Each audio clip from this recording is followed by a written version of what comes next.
प्रमंडल झारखंड का एक विशिष्ट हिस्सा है और एक बहुत बड़ी आबादी इस क्षेत्र में बसाव करती है।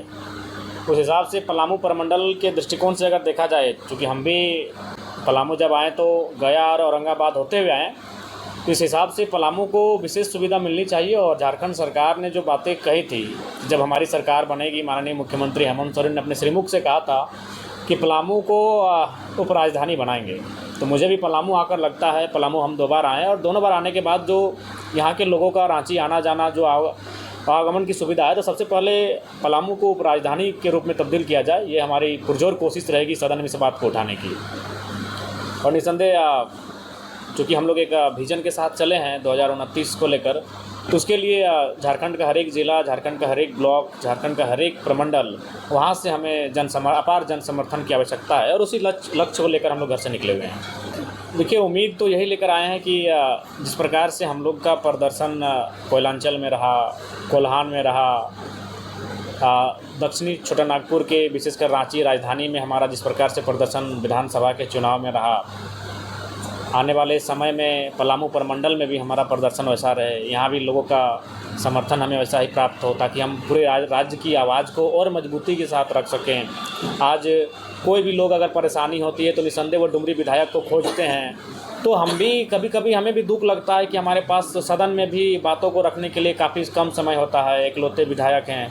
तो इसलिए निसंदेह लोगों को जब समस्या आती है, निसंदेह वो पहला नाम जयराम महतो को याद करते हैं। लेकिन उसके लिए अगर व्यवहारिक रूप से देखा जाए, तार्किक रूप से देखा जाए, तो उसके लिए हमारे विधायकों की संख्या भी ज़्यादा होनी चाहिए। तो इसलिए हम लोग प्रयास करेंगे कि जनता की समस्याओं को हम लोग तभी ज़्यादा मजबूती से रख पाएंगे जब हमारे पास विधायकों की संख्या ज़्यादा होगी, हमारी पार्टी मजबूत होगी। तो इसलिए हमारा लक्ष्य है कि पलामू प्रमंडल में भी विशेष ध्यान केंद्रित किया जाए। भाषा की बात एक बार फिर से पलामू में उठा है, क्या रुख होगा? देखिए, हमने शुरू से ही कहा है कि झारखंड को आप एक भाषा के समीकरण में नहीं साध सकते हैं, क्योंकि झारखंड विभिन्न कबीलाएँ, विभिन्न भौगोलिक क्षेत्र में बसाव करने वाले लोग रहते हैं यहाँ, और यहाँ विभिन्न भाषाएँ बोली जाती हैं। तो इस लिहाज से सरकार को एक भाषा विद का गठन करना चाहिए, जिलावार करना चाहिए, और जिलावार भाषा विद का जो रिपोर्ट आए कि वहाँ के जो स्थानीय लोग जो सैकड़ों सालों से इस भूभाग में बसे हैं, जो सिर्फ और सिर्फ झारखंड के हैं, वो किस प्रमंडल में, किस जिले में, किस ब्लॉक में, कौन सी भाषा में अपनी बात को कह रहे हैं, बोल रहे हैं, समझ रहे हैं, और उसके अनुसार जिलावार जो नियुक्ति होगी उनमें उन भाषाओं को इंक्लूड करना चाहिए। वैसे चतुर्वर्गीय कर्मचारियों की यहाँ बहाली निकली है, वो भी विवाद के घेरे में है।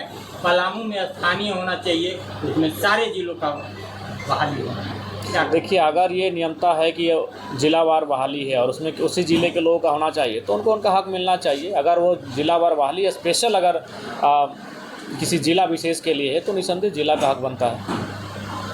बेरमो से डुमरी अवैध जो कोयला की बात किया के द्वारा कहा गया था कि हम नहीं जाने देंगे, तो इसमें कितना सफलता आपको मिला? देखिए, सफलता मिली, लेकिन आप भी जानते हैं कि सफलता आपको पूर्ण तभी मिलेगी जब सरकार का भी आपका समर्थन रहेगा। अभी अगर आप किसी भी अगर कोयला के क्षेत्र की बात करें, बालू की बात करें, तो ये आपके आंखों के सामने है किस प्रकार से दरोगा लोग पीछे पीछे गाड़ी को हाँकते हुए, जैसे बैल हम लोग हाँकते हैं तो हाँकते हुए उसको सीमा से अपना पार करते हैं। ये आपसे छुपा नहीं मीडिया बंधुओं, आपने भी बोकारो की घटना को बाकायदा मीडिया के माध्यम से देखा कि किस प्रकार से जो अवैध बालू जो संचालन कर रहे थे, वे लोग बड़ा बाबू पे चढ़ के बात कर रहे थे, बोलिए कि आपको हम देते हैं कि नहीं देते हैं महीना का। तो जब तक सरकार इन चीज़ों को गंभीरतापूर्वक नहीं लेगी, एक विधायक होने के नाते हम प्रयास कर सकते हैं, उस पर हम अवरोध भी उत्पन्न करते हैं, लेकिन पूर्ण रूपेण सफल तभी मिलेगी जब सरकार इसको गंभीरतापूर्वक लेगी। झारखंड सरकार नियुक्ति को लेकर सर, जो युवाओं का नियुक्ति है, दरोगा हो चाहे और भी बहालियाँ, वो सभी बहालियाँ लेट हो रही है, इस पर क्या आप कहेंगे सर? देखिए, इसमें क्या है कि झारखंड सरकार कहीं ना कहीं विफल रही है। मैया सम्मान योजनाओं के अलावा जितनी भी योजनाएं या फिर जितने भी वादे झारखंड सरकार ने किया था दूसरी बार सरकार आने से पूर्व, कहीं ना कहीं उनमें विफलता दिख रही है। चाहे वह वैकेंसियों की बात हो, उनकी नियमित कैलेंडर जारी करने की बात हो, या फिर जो लोग दोषी या कदाचार करते हुए पाए जाएंगे उन पर दोष सिद्धि के बाद उन पर कानूनी कार्रवाई की बात हो, उन पर कहीं ना कहीं वो फेलियर हो रहे हैं। हर एक एग्ज़ाम को लिखने के बाद रिज़ल्ट के लिए, तो कभी रिज़ल्ट में गड़बड़ी के लिए छात्रों को आंदोलन करना पड़ रहा है, उन्हें यहाँ तक भूख हड़ताल, आमरण अनशन का सहारा लेना पड़ रहा है। कभी कभी वो भीड़ आक्रामक हो जाती है, हिंसक हो जाती है। तो ये विषय तमाम बहालियों में देखने को मिल रही है। इसलिए सरकार को संवेदना दिखानी चाहिए, तत्परता दिखानी चाहिए और विशेष जब भी परीक्षा हो उस पर विशेष नज़र रखनी चाहिए ताकि वो परीक्षा कदाचार ना हो उसमें। सर, अंत में ये जानना चाहेंगे कि आप जिस तरह से कहीं पे घटनाएं रात में भी होती है, अभी 12 बजे रात को आपने गया था एक जगह घटनास्थल पे और आप खुद जाकर के थाना प्रभारी महोदय को फोन किया, उसके बाद उनके द्वारा कहा गया कि वो सेफ जगह नहीं है, आप वहाँ से चले आइए।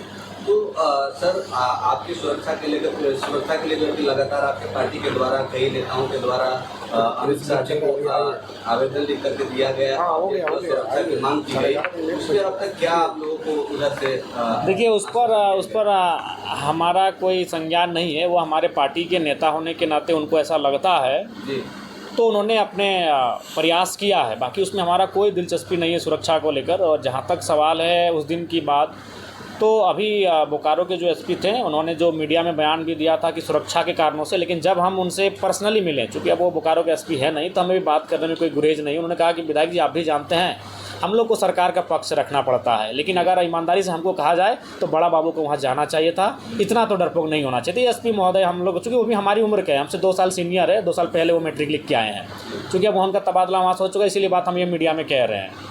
उन्होंने स्पष्ट कहा कि देखिए मीडिया में जो बातें कहते हैं विधायक जी उसको दिल पे मत लीजिएगा, क्योंकि हम लोग की भी बाध्यता होती है। लेकिन अगर मेरे भी बात को मैं अगर आपकी जगह होता तो शायद बड़ा बाबू को वहाँ आना चाहिए। तो ये एसपी महोदय ने खुद कहा, हालांकि उन्होंने मीडिया में कुछ और कहा, लेकिन अब वो चूँकि बोकारो के एसपी रहे नहीं, तो इसलिए बात हम भी मीडिया में शेयर कर रहे हैं। अच्छा जयराम जी, लगातार जब जनता दरबार आप लगाते हैं तो कहीं ना कहीं इस पलामू प्रमंडल के लोग भी जो है आपकी उनकी समस्या लेकर वहाँ पहुँचते हैं। तो आज पलामू प्रमंडल के दौरा पे हैं, क्या लगता है कि वैसे कुछ समस्या आप तक? बहुत सारी समस्याएं आ चुकी है जी। सुबह से ही लोग अपने आवेदन को दिए, अपनी समस्याओं को दिए, उनको हम लोगों ने अपने फाइल में रख लिया है।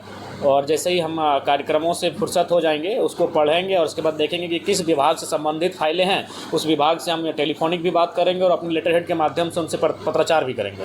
क्या लगता है कि जिस तरह से आज पलामू प्रमंडल का दौरा है, तो इसी तरह से हर जगह पे आप जो है JLKM को एक अग्रसर रूप देने के लिए तैयार हैं कि क्या रणनीति? निसंदेह हमने तो अभी फिलहाल चूँकि अब ये बारिश का मौसम है, इसलिए सब लोग खेतीबाड़ी में, झारखंड खेतीबाड़ी प्रमुख राज्य है, तो फिर जैसे ही बारिश और खेतीबाड़ी का मौसम समाप्त होगा उसके बाद फिर से हम प्रत्येक सैटरडे संडे को किसी अन्य ज़िला का दौरा करेंगे, वो ज़िला जो हमारे कोयलांचल से बाहर हो।